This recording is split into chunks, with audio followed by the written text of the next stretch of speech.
Buenos días a todos. Hoy vamos a tratar la última de las actitudes farisaicas, una actitud que lamentablemente sigue siendo común, pero también sus efectos pueden ser verdaderamente tremendos. Y es importantísimo que todo creyente sepa en qué momento puede estar cayendo en esta actitud. Y el título de esta actitud lo he puesto con unas palabras de Jesús, muy duras, por cierto, hacia los fariseos, que dice lo siguiente: colar el mosquito y tragar el camello. O sea, impedir algo que es una nimiedad prácticamente para dejar pasar algo que es mucho más importante y hacer una devastación por ese tipo de actitud o ese tipo de prioridades muy mal establecidas. Y vamos a ver pues en qué consiste este colar el mosquito y tragar el camello. Y esto evidentemente era algo que Jesús encontró en los fariseos y les criticó por haber caído en esa actitud de una manera muy dura. Pero la pregunta es, ¿los creyentes nacidos de nuevo podemos caer también en esto? Pues lamentablemente sí. Efectivamente, hay creyentes que por inmadurez, incluso aunque puedan presumir de conocimientos bíblicos muy profundos o de un gran trabajo para el Señor, pero hay una inmadurez de todas maneras en el corazón que les permite caer en este tipo de actitud farisaica, que puede tener consecuencias, como digo, verdaderamente nefastas. O sea que esto es importantísimo. Bien, ¿y por qué tenemos que evitar esto y conocerlo para evitarlo? Pues porque podemos herir o contristar a los creyentes o incluso a derrumbar la fe de alguno de ellos por causa de este tipo de problema de prioridades. Y vamos a ver algunos casos en los que Jesús se tuvo que enfrentar a esta actitud. Vamos a ver, por ejemplo, en Marcos capítulo 2, verso del 23 al 28, lo siguiente. Dice así: aconteció que al pasar él por los sembrados un día de reposo, sus discípulos, andando, comenzaron a arrancar espigas. Evidentemente tenían hambre y para poder alimentarse y poder saciar esa hambre comenzaron a arrancar las espigas. Y ahí estaban, por supuesto, los fariseos con los ojos bien puestos en lo que estaba haciendo Jesús y sus discípulos. Y dice así el relato. Entonces los fariseos le dijeron: mira, ¿por qué hacen en el día de reposo lo que no es lícito? Fíjense que otra vez R con el tema del día de reposo. Ellos eran fanáticos observadores del día de reposo. No se debía hacer absolutamente nada según ellos.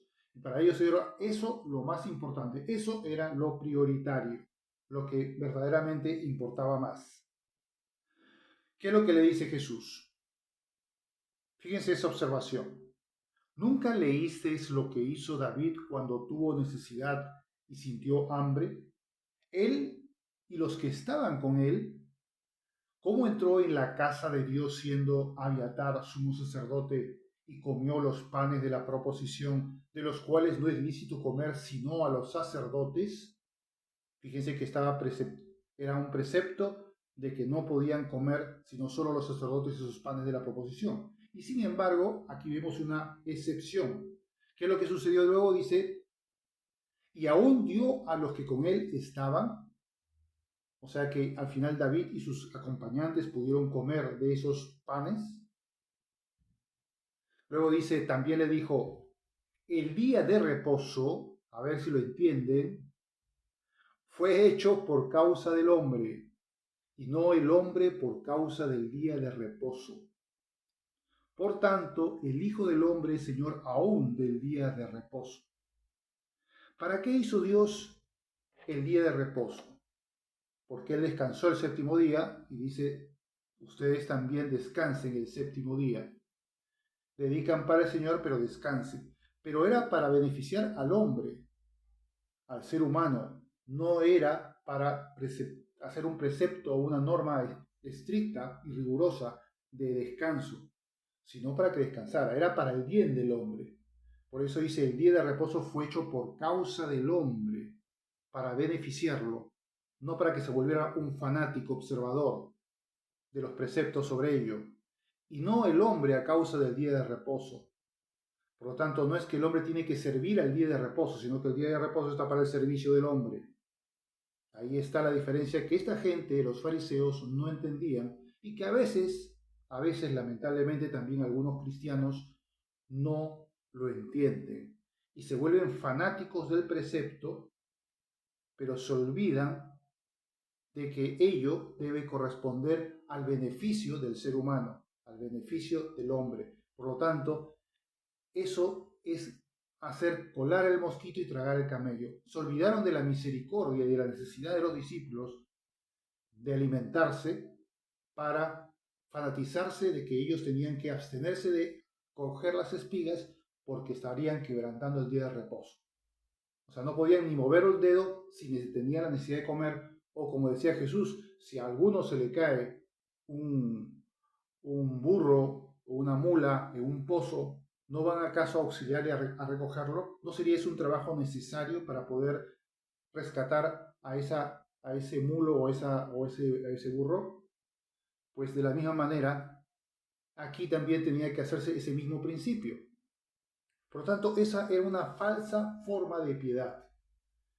Era gente que entendía de que el fanatismo de los preceptos es una forma de piedad válida, pero para Dios esa piedad es una piedad falsa. Fíjense que dice, lo que verdaderamente le importa más a Dios, eso es lo que quiso decir Jesús, no es la observancia estricta, sino el ejercicio de la misericordia. Para Dios es más importante que los discípulos de Jesús sacien su necesidad de comer que la norma que en principio les prohibía hacerlo. Y para hacerles entender esto, Él mismo les dice, el día de reposo fue hecho por causa del hombre y no el hombre por causa del día de reposo. Es decir, la norma que Dios dispuso era para que el hombre descansara de trabajar, no para que se quedara con hambre para evitar quebrantar la norma. Bien, vamos a ver ahora otro caso que pasa esto lo mismo, solamente que con distintas circunstancias. Bien, está en Mateo 9, verso 9 al 3, dice así. Pasando Jesús de allí, vio a un hombre llamado Mateo, que estaba sentado en el banco de los tributos públicos, y le dijo, sígueme. Y se levantó y le siguió. Y aconteció que estando él sentado a la mesa en la casa, y aquí que muchos publicanos y pecadores que habían venido se sentaron juntamente a la mesa con Jesús y sus discípulos. Recuerden que Mateo era publicano y que los publicanos eran gente muy odiada y considerada pecadora en la sociedad judía por razones obvias, porque eran los cobradores de impuestos. Pero también dice que se juntan otros pecadores, es decir, otras personas que no se especifica exactamente en qué sentido eran pecadores, pero que efectivamente también estaban considerados como tales. Y se sientan a la mesa con Jesús, Mateo y sus discípulos. Y obviamente también por ahí los fariseos comenzaron a mirar y, como era de ley, a criticarles. ¿Qué es lo que va a pasar? Veamos lo que dice el relato. Cuando vieron esto los fariseos, dijeron a los discípulos, ¿por qué come vuestro maestro con los publicanos y pecadores? Al oír esto Jesús les dijo, los sanos no tienen necesidad de médico, sino los enfermos. Id pues y aprended lo que significa misericordia quiero y no sacrificio, porque no he venido a llamar a justos, sino a pecadores al arrepentimiento. ¡Qué diferencia! ¡Qué visión más precisa en contraste con esa visión obnubilada, oscura de los fariseos que solamente querían ver el cumplimiento de preceptos y decir, no te juntes con los pecadores. Y Jesús no se estaba juntando con ellos porque pensara que estos iban a ser, iban a influirlo a él para ser pecador. Él no se juntaba para compartir su pecaminosidad. Eso es algo muy diferente. Él se juntaba para llevarlos de la injusticia, de la impiedad, del pecado hacia a la luz de Dios. Por lo tanto, él iba a rescatar a los perdidos, no iba a congraciarse con sus pecados. Eso es muy diferente. Pero para los fariseos esto era lo segundo y no lo primero. Entonces, esto es lo que Jesús quería hacer, pero los fariseos no eran capaces de comprender. Ahora, cuando Jesús dijo, id pues y aprender lo que significa misericordia quiero y no sacrificio, lo que estaba haciendo era citar a Oseas 6, verso 6, capítulo 6, verso 6. ¿Qué dice en ese capítulo, en el verso 6, en Oseas? Dice, porque misericordia quiero y no sacrificio, y conocimiento de Jehová más que holocaustos.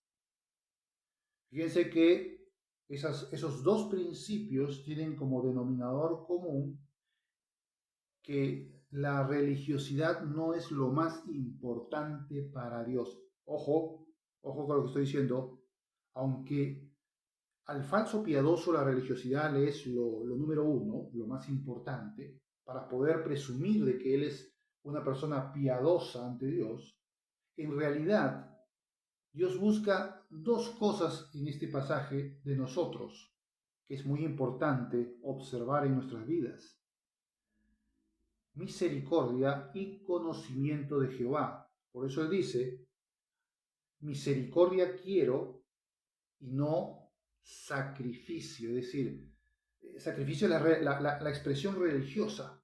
Yo quiero que tú muestres misericordia a los demás. Eso para mí es más importante, dice Dios, que me hagas sacrificios. Porque si haces sacrificios, si eres muy religioso, acatas mucho la religión, pero eres una persona que no tiene misericordia, eso no me vale. Para mí, tú no serás una persona piadosa, sino más bien una persona impía, revestida de religiosidad, pero que en realidad no tiene una verdadera piedad para Dios. Y también lo segundo, y lo vamos a analizar estos dos aspectos pormenorizadamente ahora, es conocimiento de Dios. Eso es también más importante que los holocaustos. ¿De qué me sirve que me envíes holocaustos o tengas actitudes de carácter religioso si tú no me conoces ni te esfuerzas en conocerme? ¿Se dan cuenta? Eso es más importante. Ahora, vamos a ver el primero, la misericordia. ¿Podemos nosotros, los seres humanos, y en especial los que recibimos el don de la fe, para recibir a Jesús, despreciar la inconmensurable misericordia de Dios para con nosotros? ¿Podemos despreciar esa misericordia divina para que un día nosotros pudiésemos haber tenido la fe para poder creer y recibir a Jesús? Porque eso fue no nuestro mérito, como algunos creen. Claro, desde un plano humano aparece esto como un mérito personal, pero desde el plano divino viene a ser algo que en su soberanía Dios ha permitido y ha dispuesto, porque fuimos escogidos desde antes de la fundación del mundo, como dice Efesios 1:4, para que podamos ser salvos. Y por lo tanto es de la misericordia de Dios que tenemos lo que tenemos en la salvación en Cristo. Por lo tanto, si Dios mostró esa misericordia para con nosotros, ¿no nosotros tendríamos que también mostrar misericordia para con los demás? ¿O seremos más bien devotos religiosos, pero sin misericordia? Definitivamente no. Y si Dios ha tenido misericordia con nosotros, nosotros también debemos tener pues misericordia con los demás. De hecho, Jesús en el prodigioso Sermón del Monte destacó no solo la virtud de la misericordia, sino también su fruto cuando dijo, fíjense lo que dice en Mateo 5, verso 7, dice, bienaventurados los misericordiosos, porque ellos alcanzarán misericordia. ¿Habéis escuchado bien? Para Dios, una persona que hace misericordia es bienaventurada porque Dios también será misericordioso con él, no solo con su salvación, sino con otras cosas más.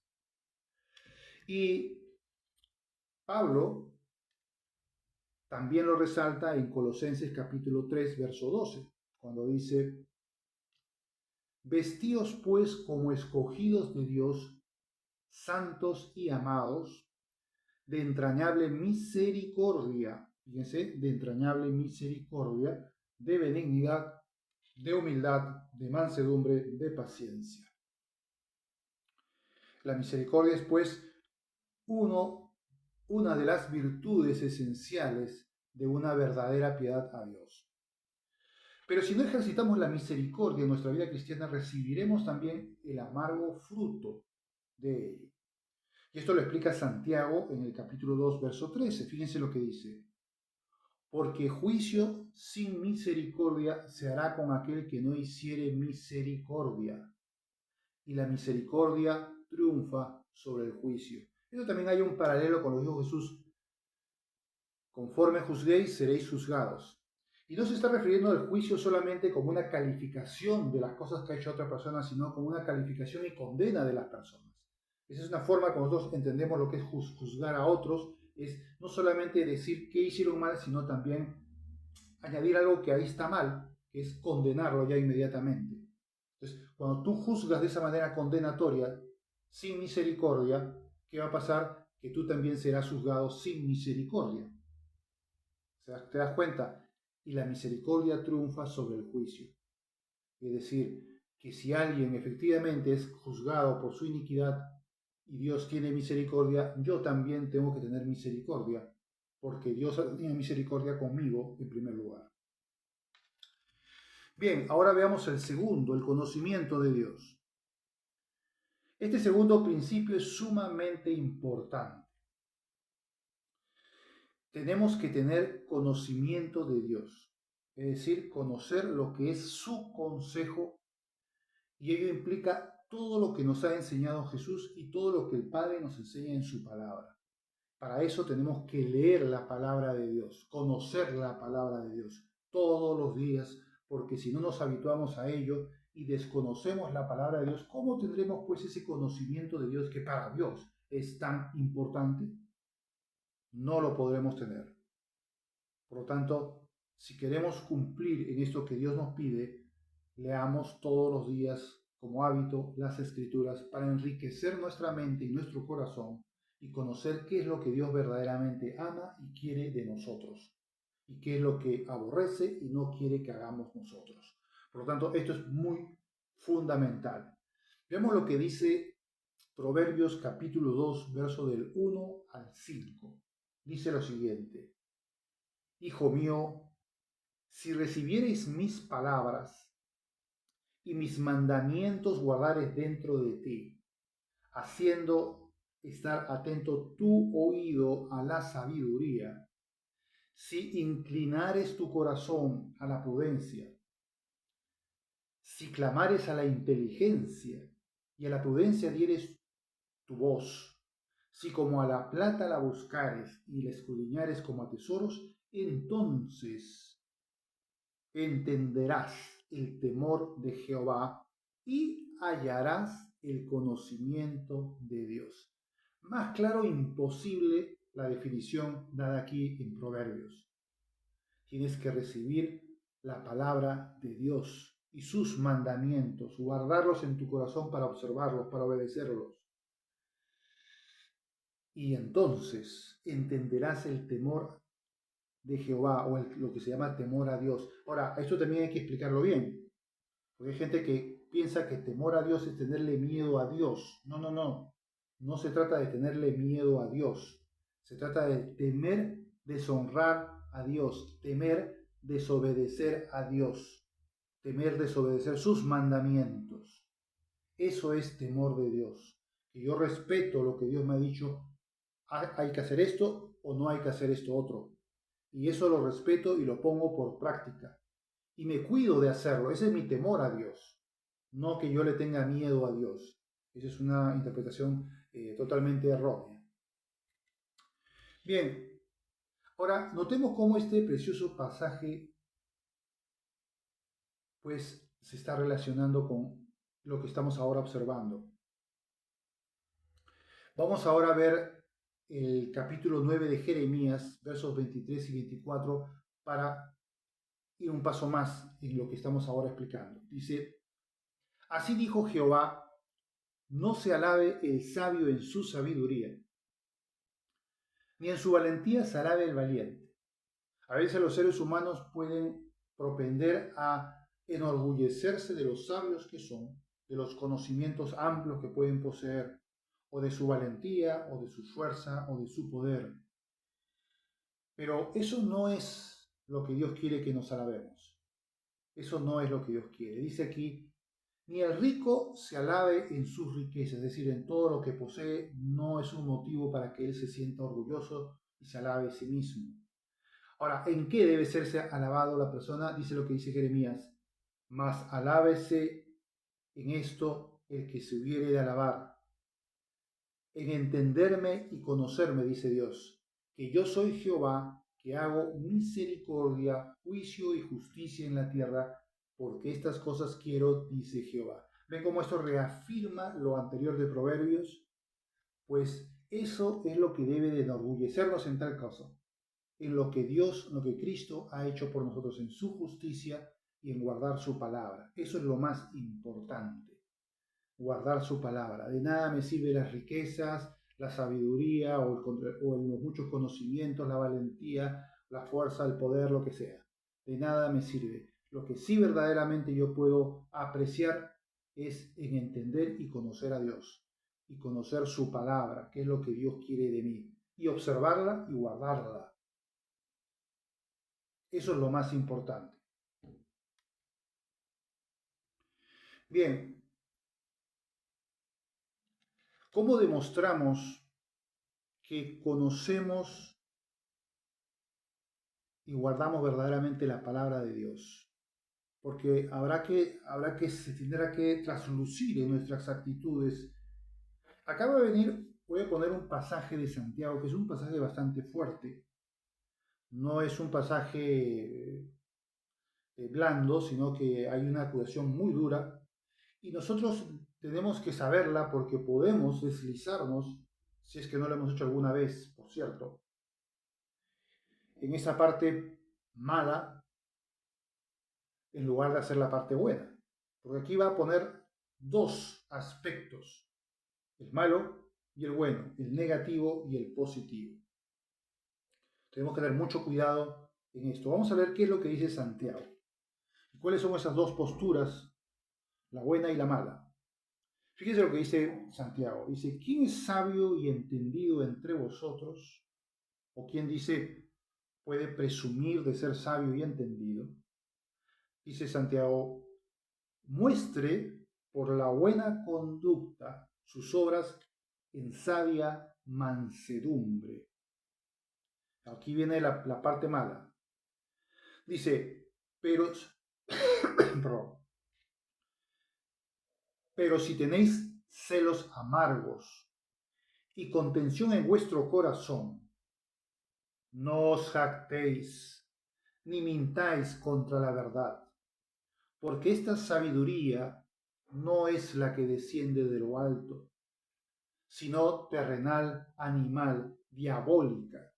Porque donde hay celos y contención, allí hay perturbación y toda obra perversa. Fíjense que aquí habla de dos cosas: tener celos y contención. Un caso de celos, por ejemplo, terrible en la Biblia, en Génesis capítulo 4, es el de Caín contra Abel. Caín enviaba unas hortalizas, supongo, como ofrenda a Dios, mientras que Abel cogía a la oveja más gorda de su manada y la sacrificaba en honor a Dios. Mientras uno descuidaba la ofrenda, no le importaba, Abel daba lo mejor. Eso es lo que Dios se agradaba en la actitud de Abel y no en la de Caín, que despreciaba a Dios. Pero ¿cuál fue la actitud de Caín? Sintió celos por la aprobación de Dios para Abel. Y al hacerlo, incluso llegó a matar a Abel. Celos y contención. ¿Pueden los cristianos también caer en eso? Lamentablemente sí. Celos de que otro creyente sea más bendecido con dones que Dios le ha dado o con su servicio a Dios. Celos de lo que Dios le dio a esa persona, que puede ser no necesariamente su buen servicio a Dios, sino simplemente lo que Dios le haya provisto por envidia. Y por lo tanto haya contención y haya una indisposición del creyente contra ese otro creyente que está siendo usado por Dios de una manera más efectiva, o porque tiene unas bendiciones de Dios que él no tiene, y le fastidia, como Caín comienza a indisponerse porque en su corazón no hay una buena disposición para honrar a Dios, y comience pues a crearse celos y contención. ¿Puede esto pasar entre los creyentes? Lamentablemente pasa. Yo no diré a menudo, pero pasa. Lo he visto y lamentablemente es algo que tenemos que tener mucho cuidado de no caer en ello. Que nuestro corazón no se amargue, no se corrompa y no lleguemos a sentir ese tipo de celos. Dios da a cada quien como Él dispone. Yo no me puedo poner celoso de otra persona porque Dios la usa mejor que a mí. Si Dios así lo ha dispuesto, a buena hora para el servicio a Dios, para el servicio a la grey de Dios, que así sea y que Él sirva a Dios de la mejor forma posible. Y yo no tengo por qué ponerme celoso contra esa persona, ni tengo que poner, como pasó también con mucha gente, y sobre todo en la iglesia de Corinto, contra Pablo, que comenzaban a despreciar a Pablo, a criticarlo, le daba celos todo lo que Dios hacía con el apóstol Pablo, y algunos decían, no, este no es apóstol de Dios, y comenzaron a criticar y hacerle hostigamiento al propio apóstol Pablo, porque Dios usaba prominentemente a Pablo. Eso nunca debe suceder a un cristiano, nunca debe de tener ese tipo de celos, y menos la contención para que en virtud a los celos tomar acciones en contra de ese otro creyente. Y esto pasó muy a menudo, incluso en la iglesia de Corintio, a fines del siglo I, Clemente escribe una carta a los hermanos de esta iglesia de Corinto para decirles y reprenderles porque habían expulsado a unos que predicaban sin haber tenido ningún problema, y no se sabía por qué había esos celos y contienda contra estos que servían a Dios para echarlos de la iglesia de Corinto. Y así fue, y él escribe una carta de 20 páginas, por lo menos, bueno, la que ahora se ve en el PDF, que se puede buscar e encontrar en internet, y si lo leen van a encontrar cuáles fueran esas exhortaciones de Clemente para esta iglesia por este hecho tan verdaderamente vergonzoso. Tampoco se debe envidiar a ningún creyente por sus bendiciones materiales, personales, familiares que pueda tener. Tampoco. Si uno no las tiene, pues bueno, hay que saber tener el contentamiento y saber aceptar lo que tenemos y lo que no tenemos. A Él sea la gloria. Y si otro lo tiene, lo que yo no tengo por qué envidiarle, ni tampoco indisponer mi corazón contra esa persona y ponerme contencioso con ella porque tiene las bendiciones que yo no tengo. Ni la parte ministerial ni la parte no ministerial tiene que producir fuente de celos ni de contiendas. Eso es una sabiduría diabólica, dice, animal, terrenal, no es espiritual. Ahora, luego Santiago va a decir cuál es la parte buena, la parte espiritual. Dice, pero la sabiduría que es de lo alto es primeramente pura, después pacífica, amable, benigna, llena de misericordia y de buenos frutos, sin incertidumbre ni hipocresía. Y el fruto de justicia se siembra en paz para aquellos que hacen la paz. Es decir, ¿cómo te vas a comportar tú con los demás? ¿Vas a ser pacífico, amable, benigno? ¿Vas a mostrar misericordia? ¿Y vas a producir buenos frutos sin incertidumbre ni hipocresía? O sea, no tratando de aparentar lo que no eres, sino porque verdaderamente de corazón haces esas cosas.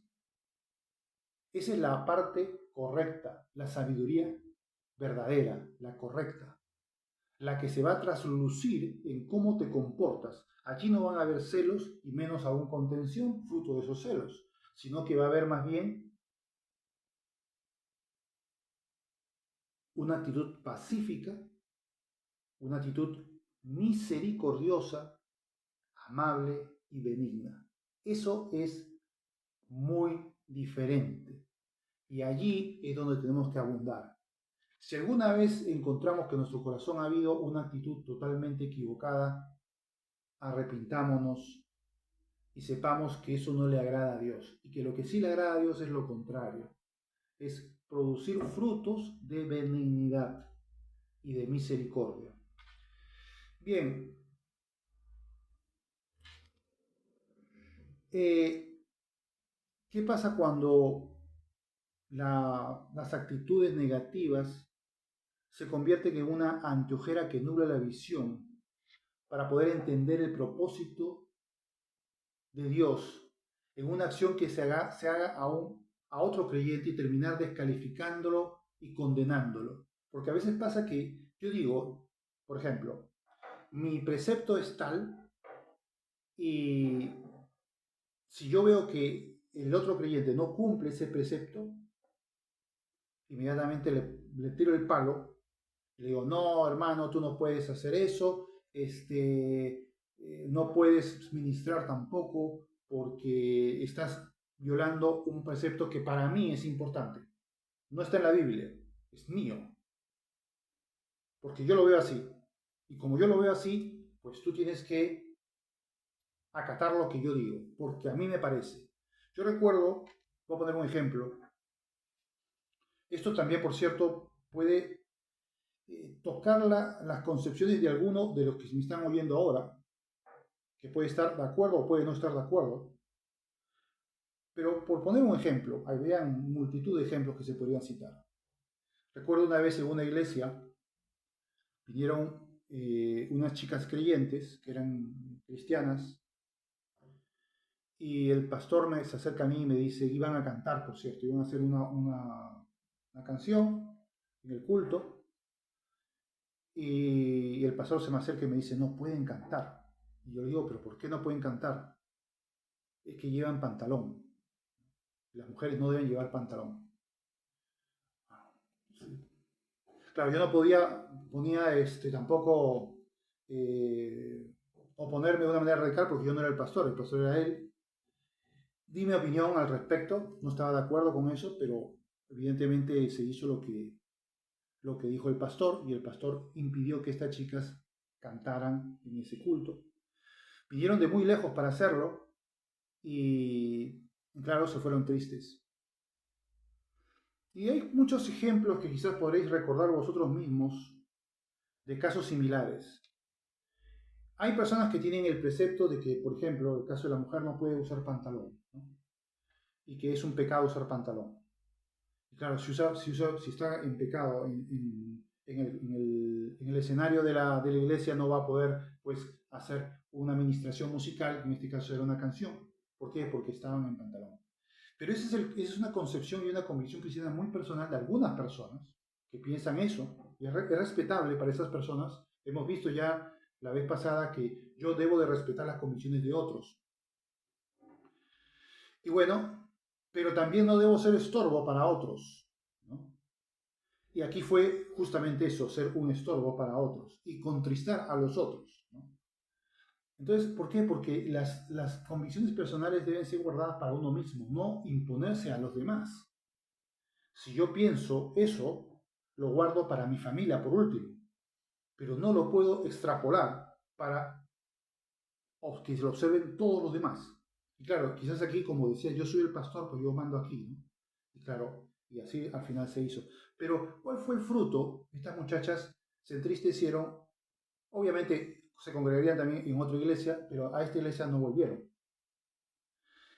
Ahora, hay casos incluso mucho peores, que se puede no solamente contristar a una persona, a otro creyente, sino también incluso podrían hasta derrumbar su fe y hacer que el creyente se entristezca a tal punto que ya no vuelva a la iglesia ni a ninguna otra por causa de que fue reprendido por una convicción personal.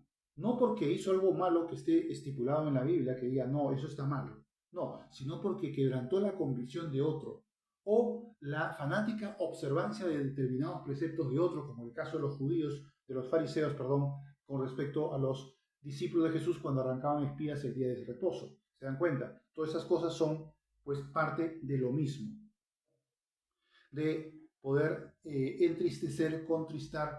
Y por eso es que Jesús tiene que decirle, es que no lo habéis entendido hasta el día de hoy, cuando dice Oseas, misericordia quiero y no sacrificio, conocimiento de Jehová más que holocaustos. ¿No lo habéis entendido? ¿Es más importante la observancia del precepto o la misericordia? ¿El amor o el precepto? Y peor aún si ese precepto es un precepto propio de mi propia convicción, ni siquiera es algo que sea un precepto bíblico, que todavía, bueno, todavía podría haber algo por ahí, pero no, estamos hablando de preceptos y convicciones personales incluso. Por tanto, eso es algo que hay que tratar de evitar. Ahora, cuando eso es lo que significa, perdón, lo que hemos visto en el título de este mensaje, colar el mosquito y dejar pasar el camello. Muy fanático en colar al mosquito, pero descuidado en tragar lo más importante, dice, la misericordia y el conocimiento de Dios y la fe. Eso es lo más importante. Hay un pasaje en el cual Jesús reprende a los fariseos y está incluido esta frase que acabo de mencionar. Es muy dura, pero también muy ilustrativa de lo que Jesús está reprendiendo y condenando de la actitud farisaica de estas personas. Fíjense lo que dice Mateo 23, ya con eso terminamos, 23 al 24. Dice, hay de vosotros, escribas y fariseos hipócritas. Fíjense que aquí está reprendiendo duramente. Y también va a decir otras cosas más duras en este capítulo 23, pero no nos competen a nosotros ahora porque no son de incrédulos, muchas de ellas. Pero aquí también es también de incrédulos, pero también los creyentes pueden caer en esto, por eso lo he mencionado. Dice, porque diezmáis la menta y el eneldo y el comino, y dejáis lo más importante de la ley, la justicia, la misericordia y la fe. ¿Se dan cuenta? Repito, porque diezmáis la menta, el eneldo y el comino, y dejáis lo más importante de la ley, la justicia, la misericordia y la fe. Esto era necesario hacer sin dejar de hacer aquello. Guías ciegos, que coláis el mosquito y tragáis el camello. Yo creo que aquí Jesús lo explica de una manera bastante contundente y clara. Diezmar lo menos importante, colar lo menos importante, ahí sí muy fanáticos, pero dejar pasar, tragarse el camello. Lo más gordo, lo más importante, lo dejan pasar. Y impiden lo más nimio, lo menos importante. Hay que tener mucho cuidado en no caer en esto y no entristecer a otras personas. Recordemos que esta actitud de los fariseos fue la que llevó a Jesús a la cruz del Calvario. Ahora, ¿vamos nosotros a permitirnos cometer esa misma terrible impiedad? No, no debemos colar el mosquito y tragar el camello. Para evitarlo debemos buscar lo mismo que pedía Dios a Dios el apóstol Pablo sobre los creyentes. Fíjense lo que dice en Colosenses capítulo 1, verso del 9 al 10, y ya con esto terminamos. Dice, por lo cual también nosotros, desde el día que lo oímos, no cesamos de orar por vosotros y de pedir. ¿Qué es lo que pide Pablo? Que seáis llenos del conocimiento de su voluntad, fíjense el conocimiento de Dios, en toda sabiduría e inteligencia espiritual. Es decir, tiene que ser prudente, inteligente para saber discernir entre las nimiedades y las cosas más importantes. Eso es inteligencia espiritual. Eso es sabiduría. Para que andéis, dice, como es digno del Señor, agradándole en todo. Porque si tú desagradas a un creyente, a un hermano en Cristo, y lo entristeces, ¿estás agradando a Dios? Por supuesto que no. Salvo que fuese algo justificado y estás denunciando su propio pecado. Entonces ahí sí, así es, eso sí es válido. Poder reprenderle porque está pecando. Aunque se entristeza, pero eso es prudente. Pero si lo que estás haciendo es reprenderle por una convicción tuya, que es tuya que debes reservar para ti mismo, o por la fanatización de un precepto que no es tan importante y obviando la misericordia y el amor por esos creyentes, entonces ahí estás obrando mal. Dice, para que andéis como es digno del Señor, agradándole en todo, llevando fruto en toda buena obra y creciendo ¿en qué? ¿En qué crecen? En el conocimiento de Dios. Dice, y creciendo en el conocimiento de Dios. Eso es lo que debemos abundar, crecer en el conocimiento de Dios, ser más maduros para no tragar el camello aunque colamos el mosquito. Eso es lo importante. Recordemos, la misericordia es más importante que la fanatización de una observancia, de un precepto o de una convicción personal, para al final terminar entristeciendo o incluso hasta posiblemente arruinando la fe de un creyente. Eso no debe suceder.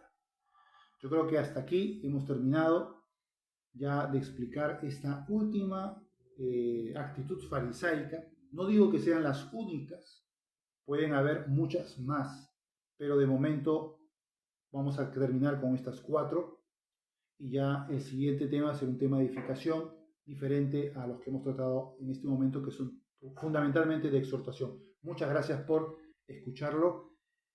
Hasta pronto.